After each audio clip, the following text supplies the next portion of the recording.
प्रिय विद्यार्थियों, आज का हमारा इंग्लिश सब्जेक्ट का टॉपिक है टेंस। टेंस को हिंदी में हम काल कहते हैं। टेंस जो है वो कार्य के बारे में और कार्य किस समय में हो रहा है उसके बारे में हमें जानकारी देता है। टेंस है अंग्रेजी भाषा का एक महत्वपूर्ण टॉपिक है। इसकी परिभाषा है कार्य के समय के मुताबिक वर्ब के रूप में जो परिवर्तन होता है। मुख्य बात है वर्ब के रूप में परिवर्तन। कोई काम किस समय में हो रहा है उसके हिसाब से हम क्रिया के रूप में जो परिवर्तन करते हैं उसे हम टेंस कहते हैं। जैसे कल आप स्कूल गए तो मैं कल स्कूल गया, तो उसके हो गया कि मैं कल स्कूल गया, I went to school yesterday. अब मैं स्कूल जाता हूँ, आई गो टू स्कूल। कार्य हो रहा है जाना, मुख्य क्रिया है, मेन वर्ब जो है वो है गो। लेकिन यह काम आज हो रहा है वर्तमान में, तो वर्ब की फर्स्ट फॉर्म आ रही है। यह काम पास्ट टेंस में हुआ था, भूतकाल में हुआ, तो गो की सेकंड फॉर्म वेंट हुई है। तो कार्य के मुताबिक वर्ब के रूप में जो परिवर्तन होता है इसे ही हम टेंस कहते हैं। अब महत्वपूर्ण बात यह है कि 10वीं क्लास के अंदर, 9वीं क्लास में, 11वीं क्लास के अंदर प्रश्न जो हैं वो किस प्रकार से पूछे जाते हैं। 10वीं क्लास के अंदर सेकेंडरी बोर्ड के अंदर 4 नंबर का क्वेश्चन होता है, जिसमें कुछ सेंटेंस दिए होते हैं। जैसे इस प्रकार से प्रश्न पूछे जाएंगे, fill in the blanks with the correct forms of the verbs. यानी आपके पास एक सेंटेंस दिया होगा, उसमें रिक्त स्थान होगा और ब्रैकेट के अंदर आपको वर्ब मिलेंगी। इस क्रिया का सही रूप करके आपको आंसर देना है। अब हम सबसे पहले वाक्य की पहचान करेंगे। पहला एग्जाम्पल है, वाटर ऑलवेज रिक्त स्थान at 0 degree centigrade. Freeze verb आई है, इसका करेक्ट फॉर्म करना है। अब हम देखते हैं कि ऑलवेज जो टाइम एडवर्ब है यानी समय सूचक शब्द है। ऑलवेज का प्रयोग सामान्यतः प्रेजेंट सिंपल टेंस के अंदर किया जाता है। तो हम जैसे आगे आपको पढ़ाएंगे, हम आपको टाइम एडवर्ब के बारे में, समय सूचक जो शब्द हैं उनके समय जो क्रिया विशेषण हैं उनके बारे में हम आपको बताएंगे। अब ये ऑलवेज प्रेजेंट सिंपल टेंस में है, तो फ्रीज प्रेजेंट सिंपल टेंस में वर्ब की फर्स्ट फॉर्म के साथ एस या ई एस लगता है सिंगुलर सब्जेक्ट के लिए। तो यहाँ पर हम इसमें क्या कर देंगे, इसका आंसर हो जाएगा फ्रीजेज। दूसरा है, ही रिक्त स्थान China last year. Last year जो ये जो शब्द है ये भूतकाल को दर्शाता है, इसलिए पास्ट सिंपल टेंस के लिए हम वर्ब की सेकंड फॉर्म का प्रयोग करेंगे। गो की सेकंड फॉर्म हो जाएगी वेंट। इसका राइट आंसर हो जाएगा वेंट। थर्ड एग्जाम्पल है, बाई 2005। 2005 जो है वो पास्ट टेंस है, पहले का बीता हुआ समय है, तो हमें यहाँ पर पास्ट टेंस ही यूज़ करना है। रिकॉर्ड की सेकंड फॉर्म हो जाएगी रिकॉर्डेड। तो स्टूडेंट्स, हमारे एग्जाम के अंदर इस प्रकार से प्रश्न पूछे जाएंगे जिनको आपको correct form of the verbs करके और आपको आंसर में देनी है। इस प्रकार से हम इसके लिए हम टेंस जो है वो हम सीखेंगे। दूसरी बात, टेंस का महत्वपूर्ण भाग होता है कन्वर्सेशन यानी वार्तालाप, बातचीत करना। जब भी हम बात करते हैं तो ये बहुत महत्वपूर्ण बात होती है कि हम किस प्रकार से सेंटेंस बनाएं। जैसे आपसे कोई पूछा आप कहाँ जा रहे हो, तो आपको कह दिया उसने मैं स्कूल जा रहा हूँ, तो आप इंग्लिश में बोलोगे I am going to school. यदि आपको टेंस आते हैं तो। अगर आपको टेंस का ज्ञान नहीं है तो आप वर्ब की जो फॉर्म है, हेल्पिंग वर्ब्स हैं, वो गलत आप यूज़ करेंगे। तो ये एक दूसरी बात है। तीसरी बात है कंपोजिशन।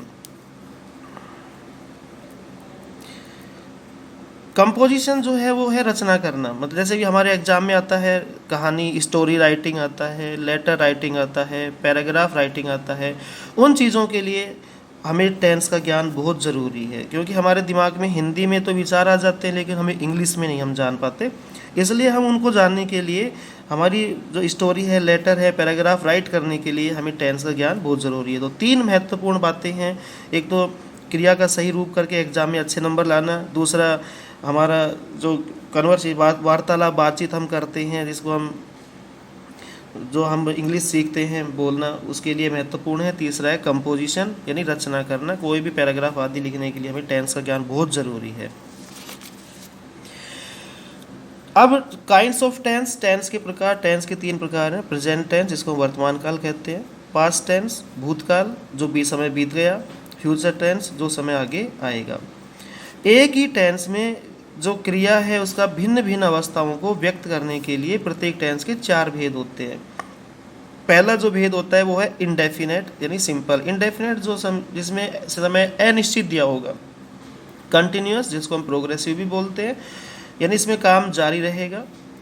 प्रेजेंट कंटिन्यूअस में रहा है, रही है। पास्ट कंटिन्यूअस में रहा था, रही थी, वो हम आपको आगे पढ़ाएंगे। तीसरा है परफेक्ट और चौथा है परफेक्ट कंटिन्यूअस। तो इस प्रकार से 3 टेंस के 4 भाग हो गए, यानी मुख्य हमारे पास स्ट्रक्चर्स, यानी हमारे पास मुख्य जो स्ट्रक्चर जो संरचना है वो 12 संरचनाएं हमारे पास आ जाती हैं। एक बात और स्टूडेंट्स की, आप एग्जाम में मैंने आपके पास PDF फाइल भेज रखी है, आप उसमें देखना। इस प्रकार से जो मैं आपको ये वर्ब आदि में लिखवा रखी हैं सारी, मैंने उसको में भेजी हुई है। अच्छे जितने भी आप वर्ब्स याद करोगे, वर्ब की फॉर्म याद करोगे, उतने ही आप सेंटेंस बना सकते हैं। तो इसलिए वर्ब जो हैं, आप जो रेगुलर वर्ब है, इरेगुलर वर्ब है, इनकी सूची दी गई है आपको, आप वहाँ से डाउनलोड करेंगे और आप उनको याद करेंगे। पहली है रेगुलर वर्ब, जिन क्रियाओं की सेकंड और थर्ड फॉर्म ED, D और T के जोड़ने से बनती है, जैसे आस्क्ड, आस्क्ड और आस्क्ड, तो ये होती है रेगुलर। इरेगुलर वर्ब होती है जो जिनका तीनों रूप या तो समान होता है या तीनों रूप हैं वो अलग अलग होते हैं। जैसे मान लो कट, कट, कट, ये इरेगुलर वर्ब हैं। लीव, लेफ्ट, लेफ्ट, ये इरेगुलर वर्ब हैं। तो आपको मैंने PDF फाइल जो है अवेलेबल करवा रखी है, आप वहाँ से लेंगे और इनको याद करेंगे, क्योंकि जितनी आप इनको याद करोगे उतने आपके नंबर, उतने आप सेंटेंस बना सकते हैं और उतने आप अच्छे नंबर ला सकते हैं। इस प्रकार से ये मैंने आपको इरेगुलर वर्ब्स की लिस्ट है, ये दी हुई हैं, ये सारी मैंने आपको PDF में भेज रखी हैं, तो आप वहाँ से प्राप्त कर सकते हैं। इसके बाद हम सबसे पहले पढ़ेंगे प्रेजेंट टेंस। प्रेजेंट टेंस का पहला है प्रेजेंट इंडेफिनेट। इसकी जो पहचान होती है, हिंदी वाक्यों के अंत में ता है, ती है, ते हैं, ताहूँ आदि आते हैं। इसकी संरचना क्या है? सब्जेक्ट प्लस वर्ब की फर्स्ट फॉर्म। 2 बातें हैं, या तो वर्ब की फर्स्ट फॉर्म होगी या वर्ब की फर्स्ट फॉर्म के साथ एस या ES का प्रयोग होगा और उसके बाद में ऑब्जेक्ट। ये अफर्मेटिव यानी सकारात्मक वाक्य की संरचना है प्रेजेंट इंडेफिनेट में। अब 2 बातें हमारे पास हैं, वर्ब की फर्स्ट फॉर्म या वर्ब की फर्स्ट फॉर्म के साथ एस या ES। सब्जेक्ट मानी कर्ता, वर्ब मानी क्रिया, ऑब्जेक्ट मानी कर्म। इन 2 बातों को जानने के लिए हमें सब्जेक्ट के पास जाना होता है। सब्जेक्ट के अनुसार हमें क्रिया का प्रयोग करना है। हमेशा ध्यान रखें, जैसा कर्ता वैसी क्रिया, जैसा कर्ता होगा वैसी हमें क्रिया का प्रयोग करना है। पहला नियम है ही, सी, इट व सिंगुलर सब्जेक्ट यानी एक वचन कर्ता। कर्ता कैसा होगा? एक वचन। तो हम क्या करेंगे? क्रिया की फर्स्ट फॉर्म के साथ एस या ES का प्रयोग करेंगे। ध्यान रहे, कर्ता कैसा है? एक वचन। एक वचन कर्ता आने पर हम एस और ES का प्रयोग करते हैं। अब बातें फिर हमारे पास 2 निकल करके आ गई, कहाँ पर तो एस लगाएं और कहाँ पर हम ES लगाएं। तो इसका पहला है, यदि वर्ब के अंतर, ध्यान रहे कर्ता हमारा कैसा है? सिंगुलर सब्जेक्ट हो तो 2 बातें सामने आती हैं, या तो एस का प्रयोग करो या ES का प्रयोग करो। अब कहाँ पर एस का प्रयोग करें, कहाँ पर ES का प्रयोग करें, उसके लिए आपको मैं बता रहा हूँ। पहला, वर्ब के अंत में, वर्ब के अंत में जैसे मान लो गो है, तो वर्ब के अंतिम अक्षर या वर्ब के अंत में O, X, CH, SS, SH, Z आदि शब्द यदि आते हैं तो वर्ब की फर्स्ट फॉर्म के साथ ES का प्रयोग करते हैं। एग्जाम्पल, वह विद्यालय जाता है, सिंगुलर सब्जेक्ट है, एक वचन करता है। ही गोज टू स्कूल, ही एक वचन सब्जेक्ट है, वर्ब की फर्स्ट फॉर्म के साथ हमने ES लगाया क्योंकि O के अंत में क्या है? गो के अंत में क्या है? O है, इसलिए हमने यहाँ पर गोज कर दिया। और ये स्कूल क्या है? ऑब्जेक्ट हो गया। तो इस प्रकार से कर्ता एक वचन होने पर पहला नियम ES लगाने का हो गया। शेष जो क्रियाएं बच जाती हैं उनके साथ हम एक वचन कर्ता के साथ S लगाते हैं। जैसे वह खाना खाता है, इसमें ही जो है एक वचन ही सब्जेक्ट है, लेकिन यहाँ पर ईट जो है इसका अंतिम अक्षर इन 6 अक्षरों में से नहीं है, तो हम क्या लगा देंगे? S लगा देंगे। और फूड, वर्ब की फर्स्ट के साथ एस और ऑब्जेक्ट हो गया वुड। तो ये था प्रेजेंट इंडेफिनिट टेंस का पहला नियम। जब कर्ता कैसा हो, एक वचन हो, तो एस और ई एस लगाते हैं। कहाँ एस लगाते हैं, कहाँ ई एस लगाते हैं, वो हमने जान लिया। दूसरी बात, आई वी यू वे दे वे प्लूरल सब्जेक्ट यानी बहुवचन कर्ता यदि आता है तो हम केवल वर्ब की फर्स्ट फॉर्म के का ही प्रयोग करते हैं। हमेशा ध्यान रखें, कर्ता यदि बहुवचन होगा तो क्रिया की केवल फर्स्ट फॉर्म का प्रयोग करते हैं। जैसे वे विद्यालय जाते हैं, दे जो है वो प्लूरल सब्जेक्ट है, बहुवचन करता है, तो यहाँ पर केवल गो का प्रयोग होगा, एस और ई एस नहीं लगाएंगे। प्यारे विद्यार्थियों, मैं आपको बता दूं, यदि कोई नाउन होती है, नाउन के साथ एस या ई एस लगाने पर यह प्लूरल बन जाती है यानी बहुवचन बन जाती है। लेकिन वर्ब के साथ में हम एस या ई एस लगाते हैं तो ये सिंगुलर बन जाती है। जैसे पेन है, पेन के हमने एस लगा दिया तो पेन से ये बहुवचन बन गया। लेकिन वर्ब जैसे गो है, इसके हमने ई एस लगा दिया तो ये एक वचन है। ये आप विशेष ध्यान रखेंगे, नाउन के साथ में एस ई एस लगाने पर बहुवचन बन जाती है, वर्ब के साथ एस या ई एस लगाने पर वो सिंगुलर वर्ब बन जाती है। तो जब कर्ता बहुवचन होगा तो हमें केवल वर्ब की फर्स्ट फॉर्म का प्रयोग करना पड़ेगा। अभी आपने पढ़ा अफर्मेटिव सेंटेंस, दूसरा इसका आता है नेगेटिव सेंटेंस। नेगेटिव यानी नकारात्मक। केवल दो टेंस यानी प्रेजेंट सिंपल और पास्ट सिंपल के अंदर जो मेन स्ट्रक्चर अफर्मेटिव का होता है उसमें हेल्पिंग वर्ब नहीं होती, हमें अलग से लगानी होती है। तो यदि प्रेजेंट सिंपल का नेगेटिव जब हम बनाते हैं तो सब्जेक्ट प्लस डू या does plus note plus verb की फर्स्ट फॉर्म प्लस ऑब्जेक्ट।